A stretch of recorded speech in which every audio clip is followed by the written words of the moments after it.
La economía despierta. Entrevista. Como te habíamos prometido, entrevistamos a Carlos Eggiaro, que es economista de la Federación Agraria, es una de las entidades a las que él asesora habitualmente. A algunos empresarios de Río Cuarto también habitualmente Carlos Eggiaro visita la ciudad de Río Cuarto una vez al mes y se reúne con empresarios importantes de la ciudad de Río Cuarto. Tiene muy buena información siempre. Carlos es profesor en la Universidad Nacional de Villa María. La primera pregunta que le hicimos es respecto al cepo. ¿Qué pasa con esta restricción para la adquisición de dólares? ¿Cuáles son los pros y cuáles son los contras? ¿Qué pasará con la brecha entre el dólar oficial y el dólar blue? ¿Y qué espera él que suceda con la inflación? Lo escuchamos. Es insostenible la situación. En realidad el cepo lo tendrían que haber puesto hace 2 meses atrás, 3 meses atrás, 1 año atrás. Argentina se quedó sin dólar en el 2017 y por eso le fuimos a pedir plata al Fondo Monetario. Los dólares quizás no están. En términos de racionalidad, todo lo que se ha hecho está mal. Lo que pasa es que la racionalidad técnica no está vinculada con las necesidades políticas, ¿no? O sea que solamente fue una medida electoral el no restringir el acceso a los dólares. El haber dilatado esta decisión fue una medida electoral, claramente. ¿Y cuánto costó eso? 20.000 millones de dólares adicionales. Pero en definitiva vos tomaste una decisión para beneficiar a un segmento que en realidad, fíjate, el hecho de decir, bueno, cuando Sander y la CUNSA le presentaron el proyecto del cepo a Macri, ese proyecto decía que los privados pudieran sacar hasta $2.000 por mes, no 10. Y Macri lo tachó donde decía 2.000 y puso 10.000. Con lo cual habilitó una avalancha de demanda que no tendría que haberse planteado, y eso por supuesto generó una suba del dólar, que a su vez generó más inflación, y generó la suba de nuevo de los precios en los supermercados. Entonces, Macri decía, y lo hice por la gente. ¿Por qué gente lo hizo? Por el 2% poder comprar los dólares, y perjudicó a millones de personas adicionalmente que cuando van al supermercado tienen menos cosas para comprar. O sea, va a ser más restrictiva todavía el acceso a los dólares que lo que es hoy. No me cabe ninguna duda, porque en realidad, pensemos esto, el país se quedó sin dólares, estamos diciendo, y los argentinos se pueden estar gatillando el año pasado 15.000 millones de dólares en el exterior, en el turismo externo. No hay margen para eso ya. Por lo tanto, más tarde o más temprano, no sé si dentro de 2 semanas, un mes, dentro de 2 meses, va a aparecer que el uso de la tarjeta de crédito en el exterior tiene un impuesto para desalentar ese uso en el exterior. Esto también va a pasar. Y a ver, no es porque va a venir Alberto Fernández con mala onda. Es una necesidad imperiosa porque no hay margen para otra cosa. Esta que estamos viendo hoy entre el dólar oficial y el dólar blue es una brecha reducida con respecto a lo que vamos a ver el año que viene. Si vos pensás la situación el año que viene, pensá en el 2015. Vos tenías un dólar a 9 pesos con 50, diciembre del 2015, y el blue estaba en 15 pesos. Vamos a ver algo parecido.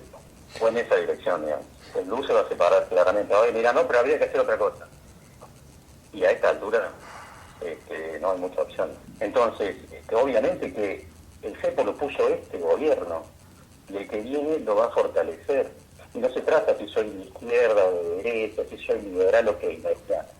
Se trata simplemente de que ya esté sin dólares. Si el año que viene la inflación llega a ser del 40%, hagamos una fiesta. Hagamos una fiesta si la inflación el año que viene es del 40%. Contundente, ¿eh? Contundente, Carlos Eggiaro no tiene los mejores pronósticos y nos anticipa un redoblamiento del cepo. Nos anticipa seguramente los límites para usar la tarjeta de crédito en el exterior de forma total, no solamente para comprar fichas en el casino o extraer algunos pesos de forma anticipada por un cajero en algún país extranjero. De forma total, con un impuesto o lo que fuere. Uh-huh. Bueno, y este economista que estamos escuchando nos adelantó en la anterior entrevista, era 2 meses, muchas cosas de las que ya pasaron, así que yo le prestaré atención. Sí, es alguien que tiene muy buena información, Carlos Eggiaro, y que, bueno, lamentablemente no son las mejores noticias. Dice, no se trata de que Alberto sea mala onda. Lo va a tener que hacer porque no tiene alternativa, como el cepo también, no había alternativa, no había otra cosa que hacerlos, y el número que nos dice Carlos, de cuánto nos costó la decisión de no instrumentar el cepo por una cuestión estrictamente electoral, 22.000 millones de dólares. Uh-huh. Yo digo, Si lo llevamos, se lo traducimos a autopistas, a rutas, a puentes, a hospitales, a colegios, y podríamos seguir. ¿Cuántos son 22.000 millones de dólares? Este país no se puede dar el lujo de perder esta suma de dinero, ya sea por el pago de deudas, ya sea porque se sacaron los dólares del sistema financiero para ponerlos abajo del colchón, como explicaba Sandrines en la conferencia de prensa, o por cualquier otro motivo, porque las importaciones son mayores que las exportaciones. No podemos darnos el lujo en Argentina, a un país que recurrentemente le faltan los dólares, de dilapidar 22.000 millones solamente por una campaña electoral. Eso es imperdonable para mí, y es algo de lo que no se habla demasiado, pero es algo imperdonable. Bueno, ¿qué más le preguntamos a Carlos Eggiaro? Y aprovechamos esta oportunidad, como vos decías, el asesora a personas del sector agrícola, del campo, ya sea, bueno, en distintas partes de la provincia de Córdoba, y le preguntamos cómo va a quedar la situación del productor agrícola para el próximo año, al menos. Bueno, y esto nos comentó al respecto. Bueno, el sector agropecuario, el productor agrícola en mayo va a estar vendiendo su soja, y en realidad va a cobrar en pesos como sigue cobrando hoy, digamos. Lo que pasa es que no va a tener una ventanilla para comprar dólares. No la va a tener. Y probablemente ese productor agrícola, Río Cuarto, digamos, en mayo, esté cosechando la soja y no va a tener, obviamente, la opción de comprar dólares. Y probablemente, porque esto también va a pasar, va a haber una baja de la tasa de interés de peso, con una inflación alta, porque la inflación va a seguir siendo muy alta, de tal manera que en realidad es posible, es muy posible, que ese productor se encuentre no solamente con que no puede comprar dólares, sino que también se va a encontrar con que no es atractiva la tasa de interés en un plazo fijo en el banco. Va a ser un productor cuando se encuentre con esta situación. Y lo que va a hacer es que va a cambiar el cosechador, va a comprar un departamento, va a hacer otras cosas con la plata. Como ya pasó en el 2014 y en el 2015. Hay preocupación de que haya un dólar compra y un dólar venta, es decir, que a la hora de comprar insumos tengan que pagar un precio, pero a la hora de recibir el dinero por lo que venden, reciban por otro. Eso no debería ocurrir. No hay ninguna razón para que ocurra eso. Ya ocurrió en Argentina. Si un proveedor de insumos está importando un insumo a dólar oficial, le dice a su cliente productor agropecuario que la cotización es al dólar blue, ese proveedor de insumos es un delincuente. Y está mintiendo. Porque en realidad, si él está importando un producto, lo está haciendo al dólar oficial. Esto ya pasó en el 2014-2015 porque este país está lleno de vivos. Pero en realidad, digamos que es absolutamente inconsistente que alguien le diga a su cliente, no, yo te tengo que facturar esto en dólar blue porque a mí me costó. Mentira.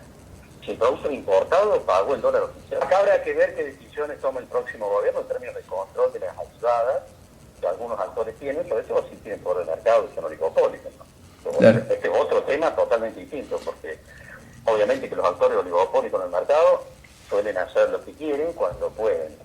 El tema es si va a haber medidas para evitar que eso ocurra. ¿Y eso no tendrá influencia sobre los precios? Porque vos decís estos sectores concentrados, oligopólicos, son avivadas, pero ¿va a impactar en la economía real la existencia de $2 o $3? ¿Podrá impactar en la inflación? Va a haber una alta inflación el año que viene, pero no solamente por esto. El gobierno argentino se quedó sin margen. Ya está empezando a emitir plata. Este gobierno, el actual, le está faltando 250.000 millones de pesos hasta fin de año. ¿Tiene crédito o no lo tiene? ¿Qué es lo que va a hacer? ¿Ya lo está haciendo? ¿Está emitiendo plata?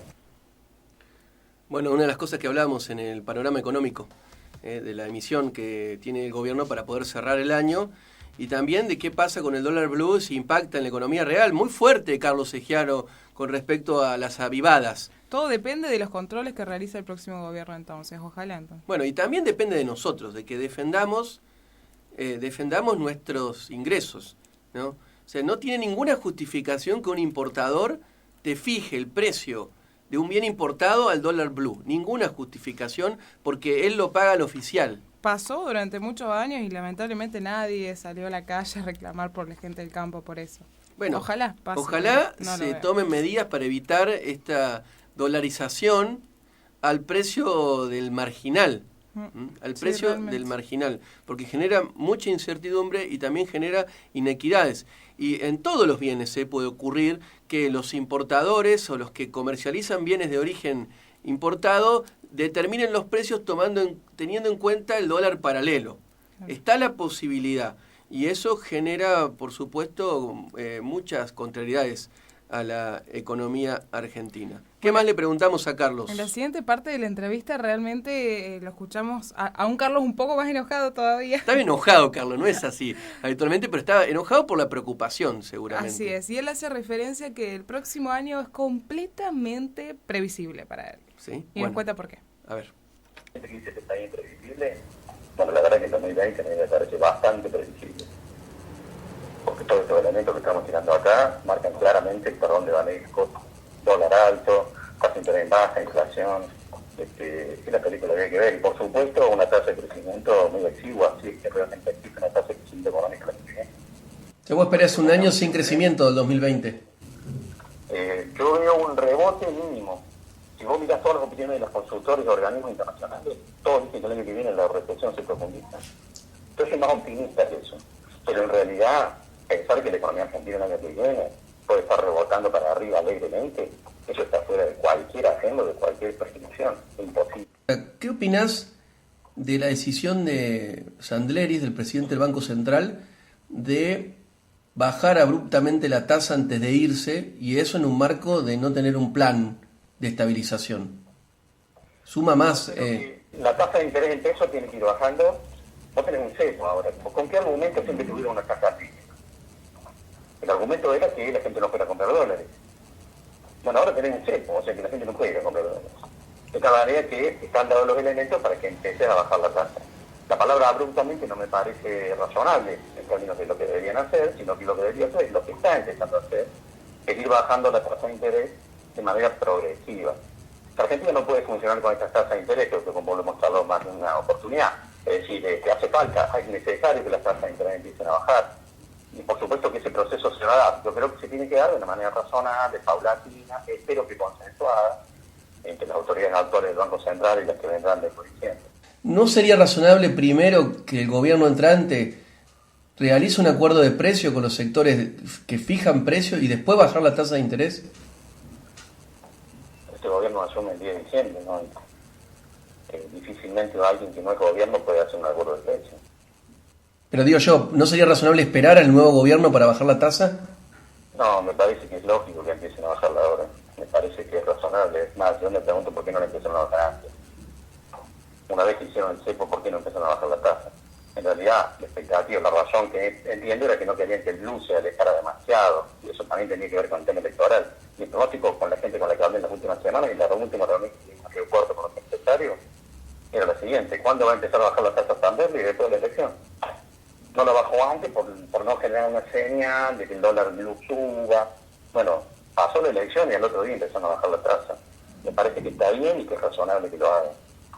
¿Cuáles son los sectores claves que vos imaginás van a formar van a ser parte del plan de Alberto Fernández? Un tipo de cambio real alto es una señal positiva para todas las cadenas productivas que están vinculadas a exportaciones. Más allá de que va a seguir habiendo una presión impositiva alta, obviamente. Pero digamos que todo con un dólar alto, todos los segmentos productivos que están vinculados a exportación tienen una señal de negocio. En ese punto muchas de las cadenas de agroalimentos van a tener elementos positivos, como lo va a tener el sector minero, como lo van a tener, por ejemplo, todo el sector de software de Córdoba, todas las empresas de software y todos los que venden servicios profesionales a nivel internacional se ven beneficiados en este proceso con ese dólar alto porque licúan costos laborales medidos en dólares. Son los sectores que van a mostrar más dinamismo a partir del 2020. El poder adquisitivo de millones de personas va a seguir bastante deprimido, de tal manera que todos los segmentos que operan, digamos, en el mercado interno o que priorizan su actividad en el mercado interno van a estar con más dificultades. Hay sectores, esto que decían, el productor agrícola que el año que viene no pueda comprar dólares y no sea atractiva la tasa de interés. En Río Cuarto tal vez haga comprar un departamento. Yo veo un proceso de reactivación del mercado inmobiliario en el 2020, como lo teníamos en el 2014, en el 2015. Me parece que son lecturas lógicas, digamos, de lo que cabe esperar, pero no hay ninguna fiesta en el horizonte, eso es lo que tiene que quedar claro. No hay ninguna fiesta en el horizonte, finalizaba Carlos Egiaro la pregunta que le hicimos respecto a qué va a suceder el año que viene y los sectores claves para salir adelante, ¿no? Hablaba del sector exportador, alguna recomposición en el mercado interno de la mano de la construcción, producto de no poder comprar dólares y no mucho más. Pero son sectores claves que lo fueron en el pasado, los sectores claves de la economía argentina. Y cuando se refería a lo previsible decía dólar alto, inflación y tasa de crecimiento baja. Sí, es un poco los pronósticos que hemos dado aquí en el programa hace ya como un mes atrás, de lo que va a suceder con la economía argentina. El peso de la deuda es muy fuerte y tener este nivel de endeudamiento te genera un atraso en cuanto a las posibilidades de crecer. Hay que resolver la cuestión de la deuda en Argentina. Nuevamente, recordemos que ya se hizo en el 2003, 2005, entre 2003 y 2005, y ahora nuevamente hay que resolver el problema de la deuda. Lo último que le preguntamos a Carlos es sobre las urgencias. ¿Cuáles serán las urgencias de Alberto Fernández?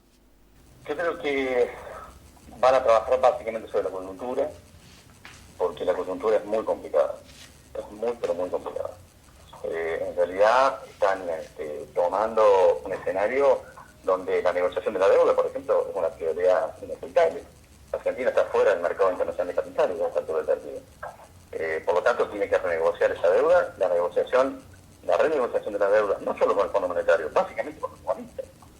Es decir, al Fondo Monetario le debemos 50.000 y pico millones de dólares, pero el próximo gobierno, en los siguientes 4 años, desde diciembre, tiene que pagar en bonos, por intereses y amortizaciones, 160.000 millones de dólares. Una cifra absurda.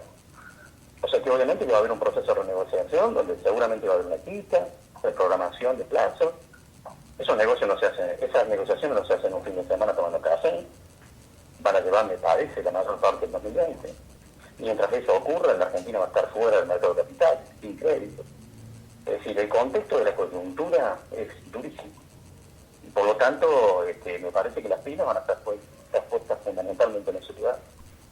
Resolver la coyuntura, estabilizar la macroeconomía, son los desafíos que tendrá Alberto Fernández el próximo año. Tratar de contener la inflación, el tipo de cambio y alguna recomposición salarial, pero como nos dice Carlos Segiaro, no esperemos que sea una fiesta. Va a depender del gremio. Ni que sea lo primero. Lo primero para mí va a ser un acuerdo de precios. Un acuerdo de precio-salario, en una mesa sentar a todos los sectores de la economía argentina, los sectores que tienen poder de determinación de precio, para acordar un horizonte, por lo menos para el 2020. Me parece que va a pasar por ahí. Después van a venir las discusiones paritarias, pero lo primero va a ser sentar a los gremios, los empresarios, los grupos concentrados también. Vamos a ver si quieren sentar. Ese es el desafío.